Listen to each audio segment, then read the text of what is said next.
Hello and welcome to True Crime Rocket Science, the most authentic voice in true crime. Unexpected scenarios, sometimes quite subtle, often manifest in true crime.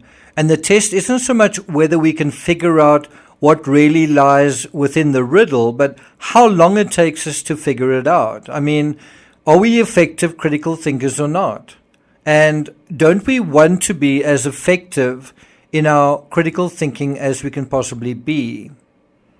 Well, instead of thinking hypothetically about that, let's get specific. Now, the traffic stop conundrum is one such test. It's hardly rocket science, but it's not necessarily completely straightforward either. I'm less interested in what really happened, though, than in how the thinking around this incident evolves. How does your thinking evolve? How does my thinking evolve? How does the overall thinking evolve? Does it? Is it a sign that we are good thinkers if we stick to an idea, if we dig our heels in and never deviate? Or is good thinking flexible, curious, and over time does our assessment evolve as new information comes to light? Which is it? Which is it for you? Before we get to the rest of this episode, if you haven't subscribed to the channel, please do. If you're enjoying this episode, please like, share, leave a comment, and you can also hit the thanks button. And let's get started. So I'll go first. My gut feel was that not only were the cops tailing Koberger, they also eventually instructed the officers in Indiana to pull the Elantra over. It turns out that that thinking was sound on both counts, but kind of incomplete, because the correlation between tailing and stopping wasn't quite in the way any of us thought. And I'm going to explain exactly what I mean by that. 2 days ago, on June 9th, this incident made the news again, but this time with a little additional context. And even if you know where this is going, I still think it's worth thinking about how our thinking has developed, or perhaps it's not developed. So according to the Idaho Statesman, quote, 2 December traffic stops by Indiana police of the man later charged with murdering 4 University of Idaho students were unrelated to any active surveillance or the search for a car similar to the one the suspect drove. That's according to state and federal law enforcement agencies. The article goes on to point out that Koberger and his father were pulled over along eastbound Interstate 70 on December 15. And that's an important date because about a week earlier, the Moscow cops sort of made a appeal to the public at large. So a week earlier, saying, we're looking for a white Elantra and can you help us find it? And so wasn't this really a response to the police in one part of America, putting basically an all points bulletin out there? And wasn't this kind of a response kind of a week later? And so that's the question. And so what happened was Koberger and his father road trip more than 2,500 miles from Pullman, Washington, ultimately to eastern Pennsylvania. And Indiana is the second last state before Pennsylvania if you're traveling east. The last one before Pennsylvania is Ohio. So Koberger, 28 at the time, he was a graduate student at Washington State University. He was driving a white 2015 Hyundai Elantra. It was kind of very dirty by the time it arrived in Indiana. And that is when Indiana police officers working independently made those 2 highway stops within 10 minutes of one another, just east of Indianapolis. Now, a few weeks ago, I actually drove extensively over a period of 3 days through Indiana's highways and byways. I drove on highways east and west of Indianapolis. My impression in Indiana, as it was elsewhere in America, was that one doesn't easily get pulled over by the cops willy-nilly. And the many people I asked about this in America said that they had a similar experience. You know, have you ever been pulled over for tailgating? No, I never have. what this physical context appeared to corroborate was the fact that the double stopping of Koberger wasn't accidental or random. And so the article goes on to note, quote, the stops were first revealed in early January with each one was on suspicion of following too closely.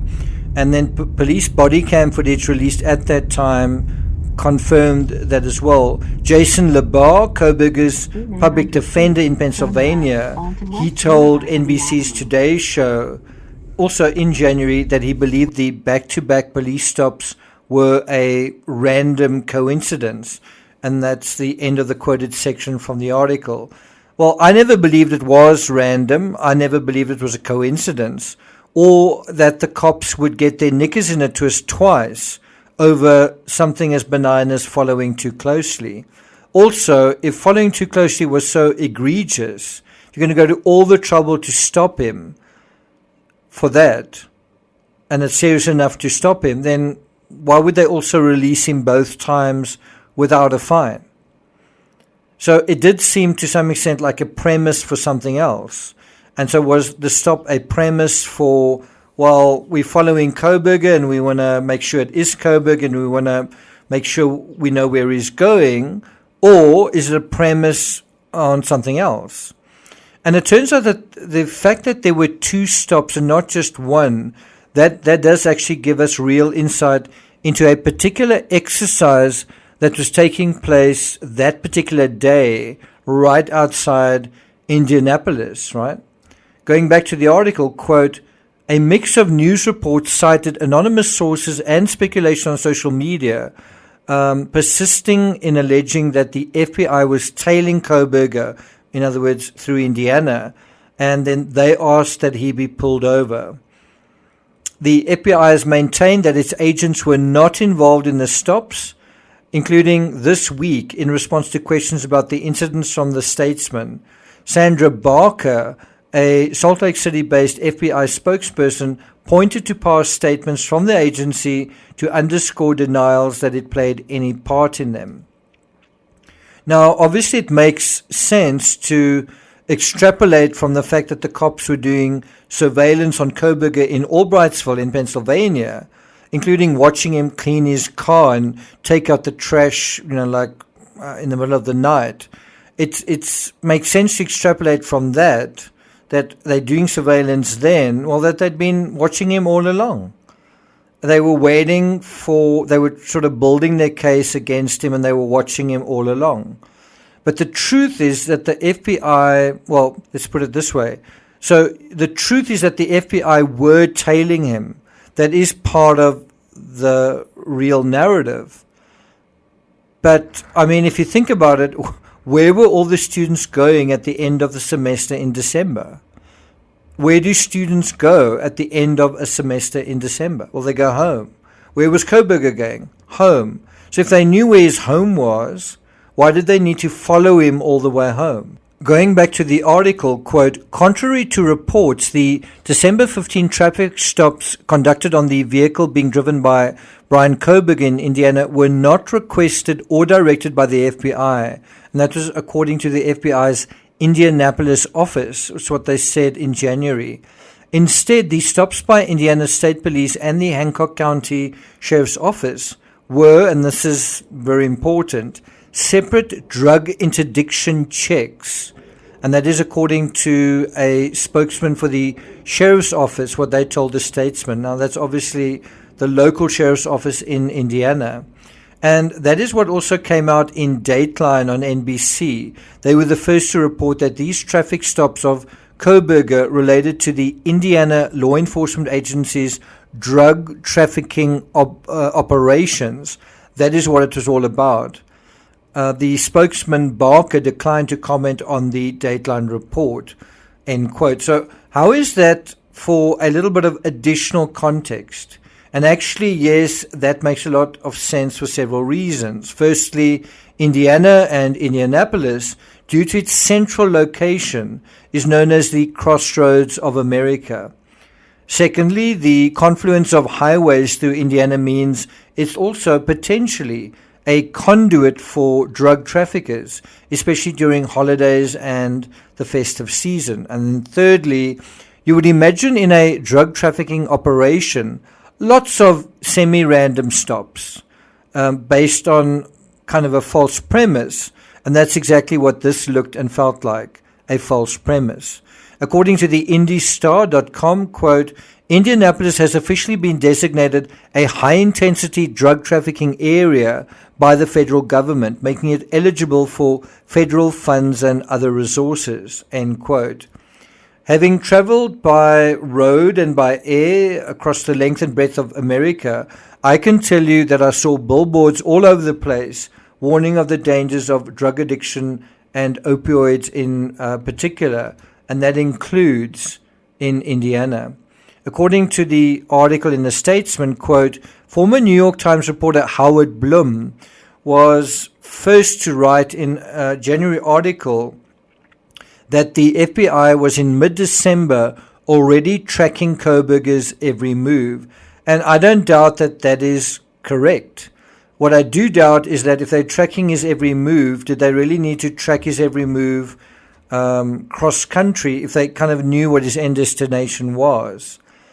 So Blum, who is also working on a book, said that unknown to either the father or the son, the FBI had been determined to keep a watchful eye on the Hyundai. Now, I think it's actually very unlikely that Kohberger or his father wouldn't suspect that he was being tailed by the same vehicle over multiple days driving through America. You know, you'd notice that there's a particular vehicle that is there and kind of always there. I mean, I know when I was driving through America, you sort of notice, and sometimes you even pace yourself based on another vehicle. And I think you would notice, they would have noticed a vehicle sort of hanging around. And even if they changed vehicles, I think that would eventually come onto their radar. So it's kind of a dumb way of doing surveillance. According to the article, only sources in law enforcement would confide with a bristle of embarrassment not long after the car had pulled out of Pullman that they actually lost it. And that is what Blum told the Statesman. And if you think about it, that actually makes sense, that they were tailing the vehicle in the beginning, then they lost track of it. And then what's the answer to that? Do you then send out all your resources and you have cars driving all over, police vehicles driving all over America? Or is there an easier way to solve that problem? You simply try and find the vehicle on CCTV, right? And obviously law enforcement have exactly those kinds of resources in place, you know, traffic departments and so on. Now, it is possible that they identified Kohberger's vehicle in Pullman and that they did tail him and lost him. But as I say, what's also plausible is that they either placed a tracking device on the vehicle, and if they did that, would they say that? Or that they were otherwise able to track the vehicle using CCTV and other in-place infrastructure without having to do so physically. You might say, well, that, you know, putting a tracking device in the vehicle sounds far-fetched, but there's another possibility that's very similar to that, tracking his phone. I mean, at what point did they know what his phone number was, and at what point were they, following the pings in and around the neighborhood? And so how hard would it be to then follow the pings kind of in real time? Going back to the article in the Statesman, quote, the FBI doubled down in disputing Blum's assertion, which relied upon unnamed law enforcement sources. And they said that there are anonymous sources providing false information to the media. Publishing of false information is not helpful to the case against Kohberger or to the American public. I've got to say I agree with that. Now, we know that there are anonymous sources. There have been throughout the aftermath of the Idaho students' case that have been actively feeding other news outlets news on the Kohberger case. And it's far from clear whether this information is accurate either. But I think about the contrivance here. Many people criticize the police for not doing a good job or not doing a good enough job. And here people are saying that the cops not only tailed their suspect halfway across America, almost really the entire way across America, but then also intercepted him twice while they were at it. If that's true, well then, wow, the cops were doing a really great job. But isn't it more likely that they weren't doing a really, really great job? They were just doing, a fairly good job. And so according to the article, Indiana State Police Trooper Christopher Waltz, he pulled over the Coburgers on December 15 at about 10:50 a.m., just down the road from a prior stop at 10:40 a.m. by Sergeant Nick Ernstes with the Hancock County Sheriff's Office.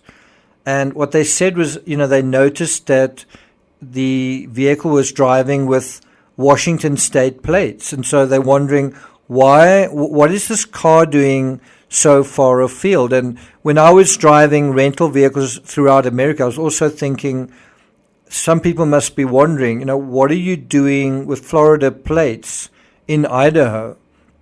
What are you doing with California plates in South Carolina, kind of thing? That is a thought that's going to occur to people. And so it was kind of a routine thing in terms of the police procedure to do these proactive drug checks. And that was the exclusive assignment of the local cops that morning. Stop cars, based on, to some extent, their license plates, and find out what the relationships are between the driver and the passenger and where are they going and what is their story. And that's exactly what came across in the body cam footage, right? Where are you going? Who is this person with you? Where have you come from? What's going on? Troopers were instructed to check if drivers had matching licenses for out-of-state plated vehicles and to determine whether the driver and the passenger knew one another and learn about where they were going and why. Koberger fit the bill of a drug trafficker in many respects. And in a sense, he was, I guess you could say, an ex-heroin addict. The real question is, was he still using at the time of the alleged crime? But he was actually exactly the sort of person they were looking for, in a sense. In any event, you can see how these drug interceptions can discourage drug trafficking. The bottom line is that on the day of the traffic stop, a week after this appeal, we're looking for a white Elantra. The particular sergeant who stopped Koberger didn't know about any of the be on the lookouts from the Moscow Police Department. He was not directed to stop the vehicle by anyone, and to their knowledge, the car was not under any surveillance, which I think is also quite interesting. They didn't, you would imagine if the car was under surveillance, that the FBI would then have contacted them and said, what is that all about? What is the exchange? Can we have a look at it? Blum, who's been reporting on this, says he's not convinced of this, that the FBI weren't already watching Koberger. And he said, it's impossible to me that there was no tail on Koberger. He went on to say that my source says that there was. So it appears they weren't tailing Koberger during the road trip phase, and certainly not during the Indiana state section of it. But they may well have tailed him at either end of the road trip phase, right? Kind of in the beginning when he was in Pullman, and then at the end when he had arrived home. We certainly know that the end part was there was definitely surveillance. We also know that he, according to the affidavit, he drove around. Did he go to a garbage dump when he was in Pennsylvania? And then it's also possible that they followed him remotely, as I say, via CCTV and traffic monitors. So to wrap up, in conclusion, you can see how context can alter the way we view information, and sometimes a little additional context, such as being in Indiana, can entrench a slightly off-track view. I mean, when I was in Idaho and I put in fuel for the very first time, I said to some people that were there, I was saying, can you help me out? I'm putting in fuel for the very first time. And so they're making an assumption that I'm quite naive, I don't really know what's going on, and that's partially true. And then I said, Can you tell me where there's a Subway around here, meaning the Subway sandwich store? And the guy said, sir, we have got no Subways around here. And so in terms of the context of me saying, can you help me put fuel in? He thought I was mistaken about the Subway thing. I think if I'd said Subway to begin with, without the other part, he probably would have said, oh yeah, it's around the corner. Anyway, so context can really give you a better sense of what is really going on. Now, the other thing is, do the cops stop people lightly in Indiana or elsewhere? And so I think both stops were likely deliberate. They were deliberate, but even more precise context shows us that although they were deliberate in a way we hadn't anticipated, but in a way that also makes complete sense. Does that make sense? Also, in the same way that the cops responsible for the stops don't want to discuss their procedures, it's likely we don't know exactly how Koberger may have been tailed. One obvious possibility is by tracking his cell phone. We know the killer of Versace was tracked through the car phone in his stolen vehicle, and once that information became public, the killer could no longer be tracked. In the same way, the cops probably don't want future Kobergers to know how they can follow them remotely or what their MO is. And for my part, I'd say that's understandable. Thank you for listening, and I'll see you guys next time.